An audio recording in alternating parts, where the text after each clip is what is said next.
yavuze iteka rimora ku mutima iryo jambo umubyeyi yavuze ngurwo urukundo rw'ababyeyi ati kunyica nimunyice ariko mundekera abana ati kunyica nimunyice ariko mundekera abana.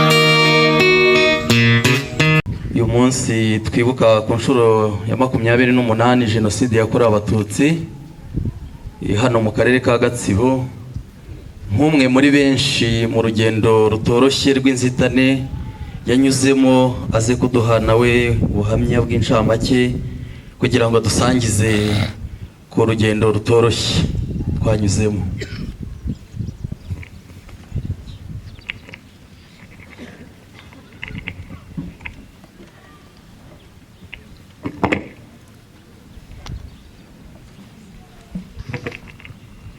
Murakoze nyakubahwa mushyitsi mukuru, nyakubahwa guverineri w'intara yacu y'Iburasirazuba, abayobozi mwese mwaje kudushyigikira mu kwibuka ku nshuro ya 28 jenoside yakorewe abatutsi, by'umwihariko muri aka karere kacu ka Gatsibo.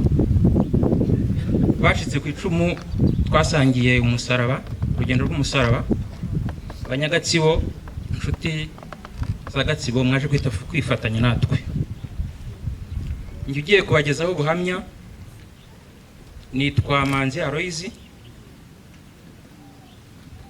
Ababyeyi banjye ni Gatabo Justin na Mukakarima Clotilde, bombi bazize jenoside yakorewe abatutsi.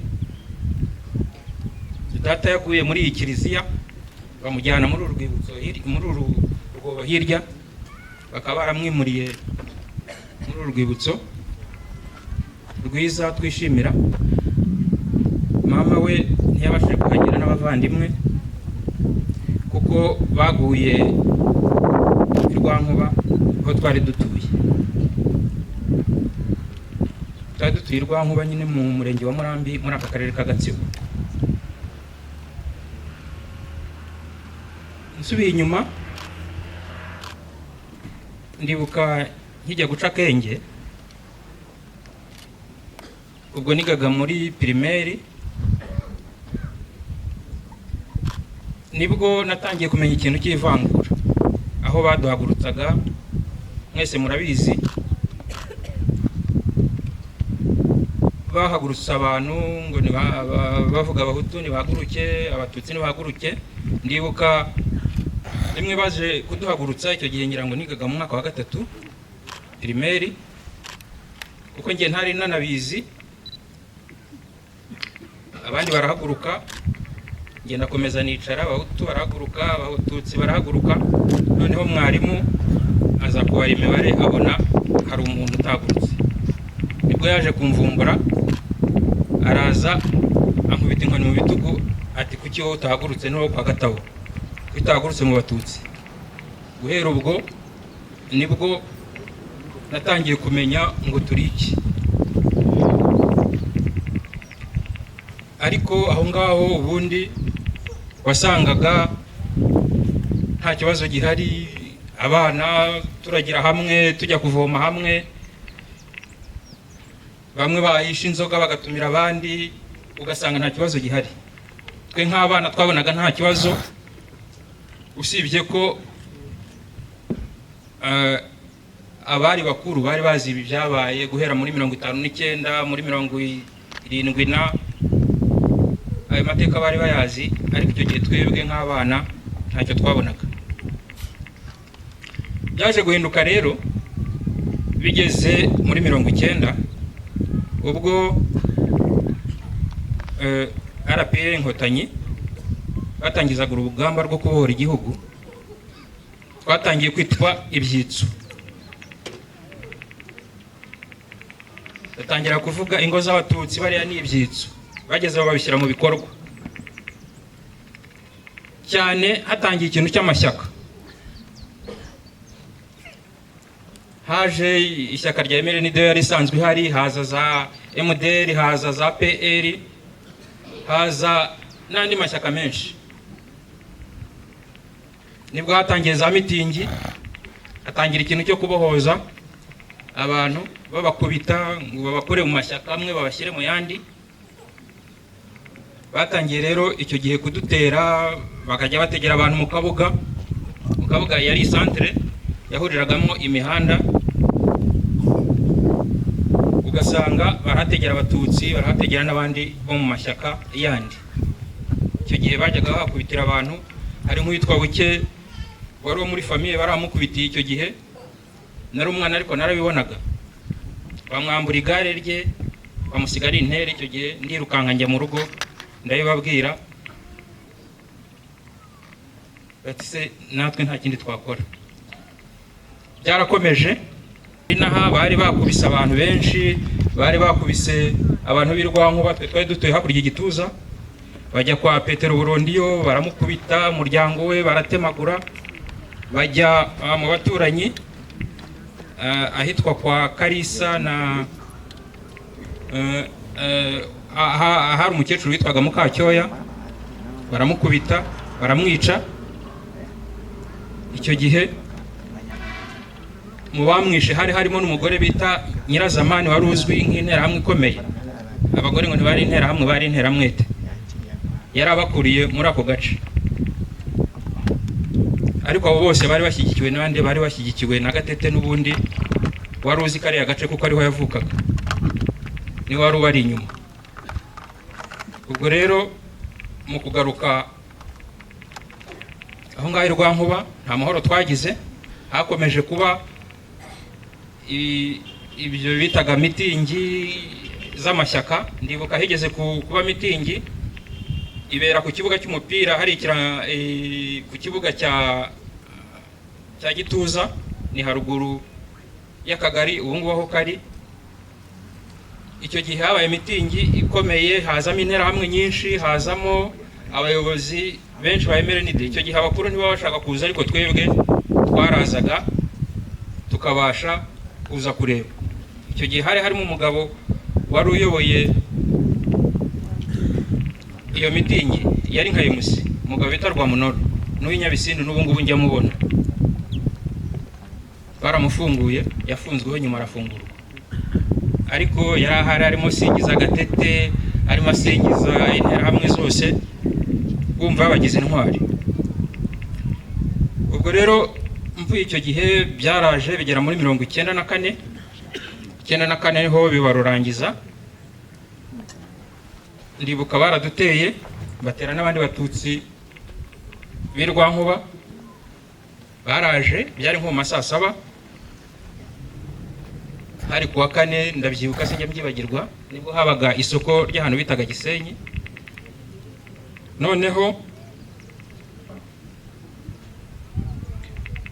Noneho baraza, ngira ngo iwacu hari mu bantu bahereyeho. Bamanutse haruguru iwacu bafite ukuntu bazaga bavuza amafirimbi, bavuza induru, bafite ibintu bavuza by'ingoma, ibindi bajegeza. Baraza, tubumvishije dukwira imishwaro. Icyo gihe abana b'iwacu na mama bagiye ku rugo twari duturanye rw'uwitwa Medaridi Nzabakorana. Icyo gihe ngewe ntabwo nagiye kure, nagiye hafi aho ngaho nisha ahantu mu Miyenzi. Icyo gihe papa nawe yaciye ukwe arahunga, tuza kumva ko we yageze hano mu kiliziya. Ubwo rero baraje baratangira, baza bakubita inzugi, basahura, basambura amabati, bashakisha abantu ngo babice. Icyo gihe barashakisha, babura abantu mu rugo, bajya ku rugo twari duturanye. Nibwo baje kumenya yuko mama hihishe n'abandi bana bo mu rugo. Mu rugo twari abana benshi, twari abana bageze kuri 11. Njye nari uwo hagati, nari uwa 6. Mama rero yari yishiranye n'abana bato, abandi baciye ukwabo. Baramufata baramuzamura n'abo bana bato, n'undi mwana yari ahetse, baraza bamujyana mu rugo, bafata ya nzu y'ibyatsi bamushyiramo, inzu barayitwika, bahagarara aho ngaho mpaka imaze gukongoka. Njyaho narindaho nta nubwo hari kure y'inzu, hari hagati y'imiyenzi, kandi imiyenzi yari yegereye iyo nzu, umuriro ukajya utaruka ukangwaho, ariko nkagerageza kwimunyamunya kugira ngo ntinyagambura bakambona. Ariko ku by'ubusa interahamwe zagumye gushakisha, noneho uwitwa Mubirigi, interahamwe nayo ari interahamwe iza kungwaho, irimo ishakisha aho twabitse ibintu kugira ngo isahure. Inguyeho yorosora utwatsi twari tundi hejuru, noneho ambonye ndavuga ibyanjye birarangiye. Nkaba nari mfite amakayi mu kantu k'akabaga, nicyo kintu nari nabashije guhungana kuko nta kindi kintu nari mfite. Ya makayi nari mfite amafaranga 1000 gusa, narayashyize mu gifuniko cy'ikayi inyuma. Noneho ndavuga se ndarengerwa n'iki, reka mubwire ko harimo amafaranga, nimuha iyo baga amubwira ko harimo amafaranga, arava aho ngaho wenda andeke. Ndamubwira nti ayo mafaranga hano harimo amafaranga, yatwara ariko ndeke ntunayashakire hano, izindi nterahamwe zitakubona. Ya baga arayifata, kubw'amahirwe mbona aragiye. Aragenda yashakira hirya, ariko nsigara n'ubwoba nzi yuko ari buze kugaruka, kuko numvaga ko amafaranga atari butuma ndeka, cyangwa se ari buganirire izindi nterahamwe, noneho zikaza zikahankura. Ubwo baragiye bahiga ibintu byose, barangije babonye inzu yamaze gucika baragenda. Ariko hagati aho ikintu ntajya nibagirwa ni amarira y'umwana mama yari ahetse. Niwe muntu nabasharaga kumva ataka arira, na n'ubu ayo marira ntajya mvamo.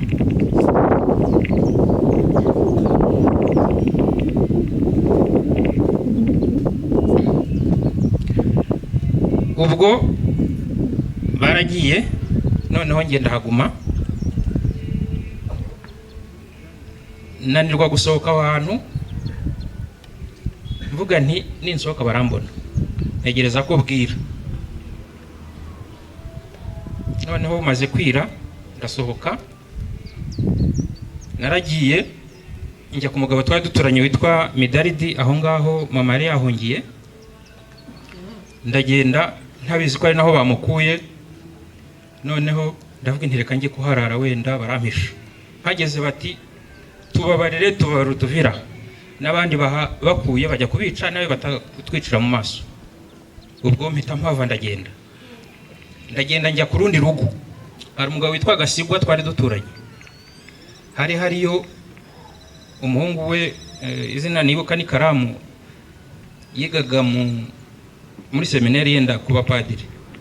Ndagenda mubwira uko byagenze, aranyakira, turararana, mutekereza uko ibintu byose bimeze. Arambwira ati rero, ati bimeze nabi, ati na hano barimo barashakisha umuntu wese babonye yabitse umututsi baramwicana nawe. Ngiye kuguhisha, ariko mu gitondo nibucya ureba ahantu ujya kwihisha. Ubwo naraharaye, turararana, mu gitondo ajya kunyereka ahantu ndihisha. Arambwira ati ngiye kugushakira amakuru, namenye ko abandi barimo guhungira Ikiziguro, hanyuma nawe uze kujya Ikiziguro.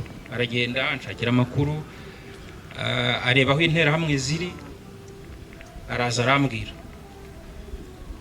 Bigeze ku mugoroba arambwira ati rero nibigeza nka saa 6 z'ijoro nibwo ziruwe zivuye mu muhanda, ufata inzira ugende ujye Ikiziguro, wowe ntunyure mu muhanda, ahubwo ujye ugenda upima ikirere ariko utanyuze mu muhanda. Niko nabigenje, ndagenda namuka mu kabuga, ngenda nkatakata inzira zose z'ibishugunda, ndagenda mpaka Ikiziguro. Nkigera hasi ya Kiziguro, hagati ya Kiziguro na Murambi niho hantu naboneye interahamwe. mu muhanda, sinazirebaga byaye nijoro, ariko narazumvishije ndangije ngiye kuzigwamo, numvaga zivuga, mpita nkata nzamuka mu ntoki z'ikiziguro, ndazamuka njya ku kiliziya. Hano ngeze hano ku kiliziya nsanga ikiliziya kirakinze, abantu bamwe barimo bavuga, ariko nakomanga nkabura unkingurira. Ngeze aho nakomanze ku muryango wa kiliziya ubanza hano, ndongera njya gukomanga ku gipangu, umuryango w'igipangu, naho mbura unkingurira. Nigira inama yo kujya kureba urugo ruri hano ruturanye na kiliziya ahitwa kwa Karambizi n'umuvandimwe we Munyaneza. Niho nagiye kuko nari narabamenye ubwo twahazaga muri 91, nibwo namenye abo bantu bari baziranye n'iwacu. Ndavuga nti reka njyeyo ngende ndareyo.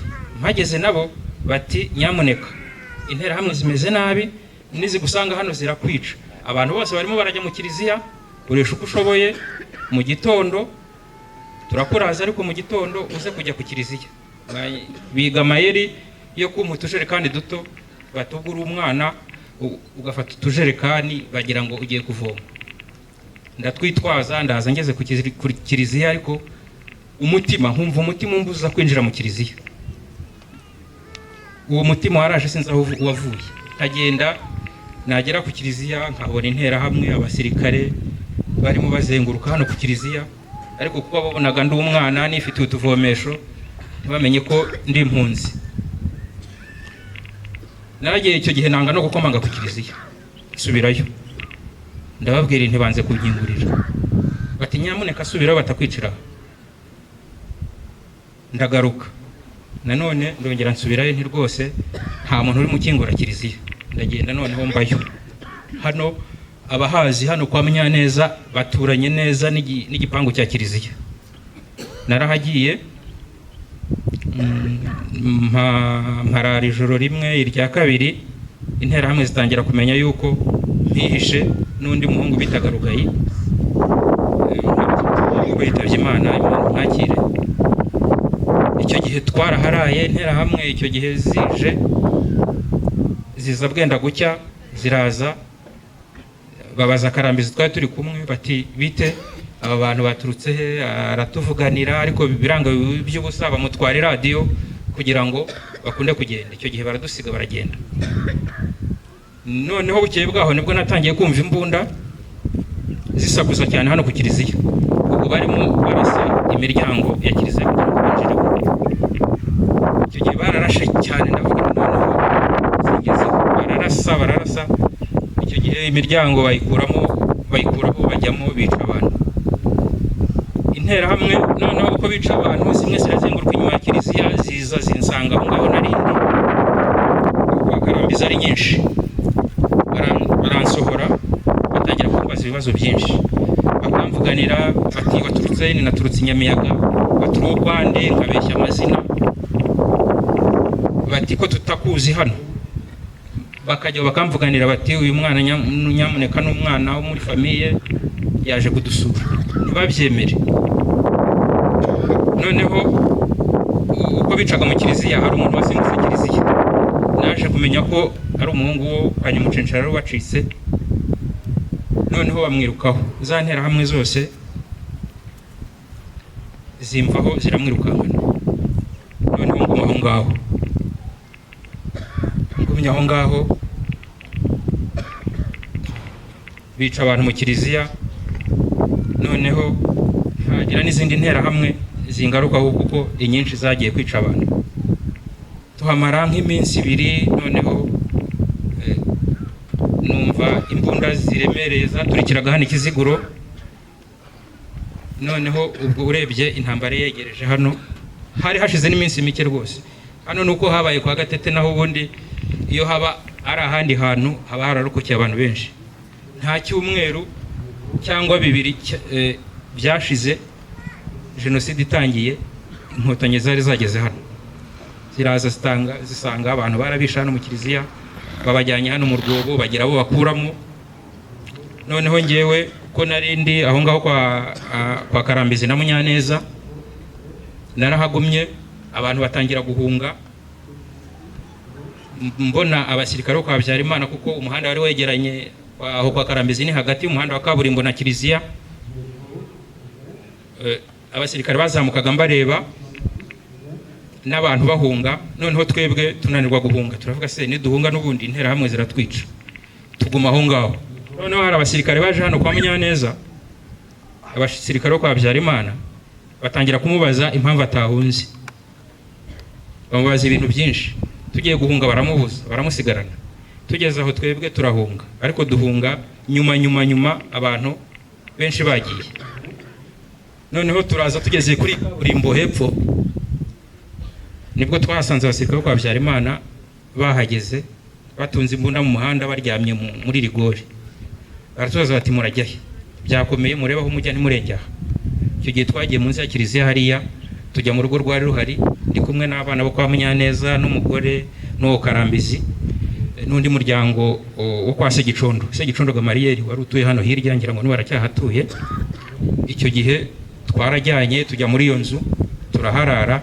Mu gitondo twumva amasasu ariko atavuga cyane, havuga amasasu make mu ntoki.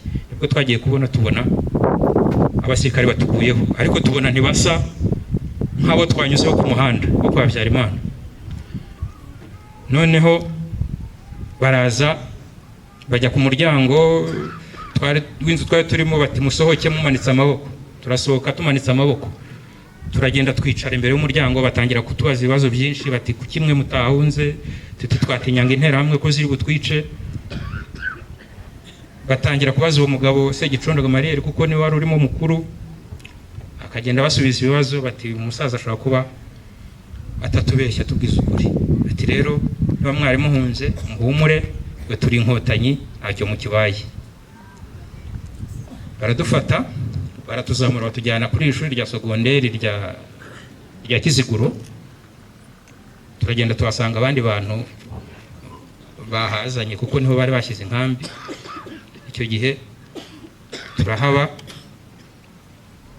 Noneho kubw'amahirwe, ariko mu kunyura hano tujya hariya kuri segonderi, twanyuze n'ubundi mu nzira hariya mu rugo kwa Karambizi na Munyaneza. Tuhanyuze ndi kumwe n'abana bo kwa Munyaneza, nsanga se bamwishe n'umukecuru we, nandi kumwe n'abana baransarana muri cyo nkora. Ngerageza kubihanganisha, turagenda tujya aho ngaho kwa Segicondo Gamariyeri. Noneho niho twavuye nyine tujya aho ngaho inkambi yari iri. Kubw'amahirwe nza kuhasanga abantu b'umuryango wanjye wasogokuru kurikira mu Ruzi bari barokotse. Icyo gihe mbana nabo, tuza kuhava tujya Ikiramuruzi, tuba mu nkambi Ikiramuruzi. Twabaga haruguru y'isoko hano hitwa kwa Butare, tuhamara igihe. Abandi babaga mu nkambi muri ako gace. Icyo gihe tuhamara nk'amezi 2, biba ngombwa ko abantu basubira mu ngo. Icyo gihe twe twaragiye tubanza ko ahantu bita Diafara, tuhamara iminsi. Tugeze aho tujya mu ngo, ariko ubwo mu ngo ingo bari barazishenye, amazu barasambuye, inzugi amadirishya barakuyeho. Tubanza gusana kugira ngo dusubireyo. Nuko dusubirayo dutangira ubuzima busanzwe. Mu gutangira ubuzima busanzwe, nge naravuze nti nta kindi nakora usibye kujya mu ishuri nk'umuntu wari ukiri muto. Icyo gihe nagiye mu ishuri muri primaire ya Kiramuruzi, abariho ndangiriza. Kubw'amahirwe ndangiza neza, ndatsinda. Banjyana muri secondaire ya Muhura, muri groupe scolaire de Muhura. Icyo gihe miga toronkome ndayirangiza kuko numvaga imibare, nari nasabye amasiyanse na comptabilité. Baza kunshyira muri comptabilité, banshyira nanone kuri Saint Alexandre Sauri Muhura, kuko n'ubundi hari comptabilité n'ishuri ry'ubutegetsi n'amategeko. Abariho nkomereza ndaharangiriza. Mu kurangiza icyo gihe naraje nsaba muri farije ko bandihira icyo gihe nasabye na nka kabiri ntibabasha kunsubiza. Noneho ariko icyo gihe twararangije, abantu bakabona akazi, ndangije njya mu kazi. Icyo gihe njya mu nzego z'ibanze, umunyamabanga nshingwabikorwa w'akagari. Icyo gihe byari segiteri Gakenke. Amara umwaka, haza reforme. Noneho nyuma njya gukora muri mituweli, sinahamaze igihe kinini, mu murenge wa Murambi. Icyo gihe baduhembaga 25,000. Noneho nyuma ya reforme baza kungarura mu bugitifu, kuko icyo gihe bari batarashyiraho inzego ngo bashyireho abandi bayobozi. Baza kungarura mu bugitifu, mba gitifu w'akagari ka Nyabisindu. Mamara nk'imyaka 4. Icyo gihe ndavuga nti ntago nabaho ntiga, ndagenda nirihira kaminuza imyaka 4. Imyaka 4 ndayirihira, ndayirangiza. Uburezi naho namazemo igihe. Mu burezi nza kuvamo ubu ngubu ndimo ndakora mu muryango utegamiye kuri leta wita ku burenganzira bw'abana. Njya nsaba Imana ngo uburenganzira nitaho ku bana, kandi nk'uko n'ubundi umuryango wacu bivuga ko ari uburenganzira ku bana bose nta vangura iryo ari ryo ryose, nibura abana bose bazazira ivangura nk'iryo twakorewe. Nyuma aho rero nsubiye inyuma gato, iwacu nababwiraga ko twari abana benshi. Icyo gihe iwacu ninjye wari wahavuye, abandi bana bari babishe na mama. Ariko nyuma naje gusenga, ndavuga Imana kuko ubu nzagure n'umuntu n'umwe twavukanye. Nyavuga nti wenda iyo nsaba benshi nari kubabona. Ariko naje kumenya ko muri bakuru banjye bari barahungiye i Kigali 2, umwe yabashije kurokoka bajya mu gisirikare cy'inkotanyi. Nza kubibwirwa n'uwitwa Rusagara, nawo wari waragiye mu nkotanyi imbere, ko nawe yari uwo mu miryango yahigwaga. Arambwira ati nzaho ari Gabiro, uzaze nzamukwereke. Icyo gihe yanjyanye i Gabiro, ndagenda koko nsanga mukuru wanjye ariyo. Numva ndaruhutse, ariko mbabazwa nanone nuko nasanze ataraho umusirikare. Nasanze akiri ku masomo, nta mbunda baramuha. Bari bafite ibindi bikoresho bigiragaho. Ndavuga ntiyo nsanga afite imbunda, wenda nanjye ari kuyinyigisha, tukagaruka tukajya guhiga za nterahamwe.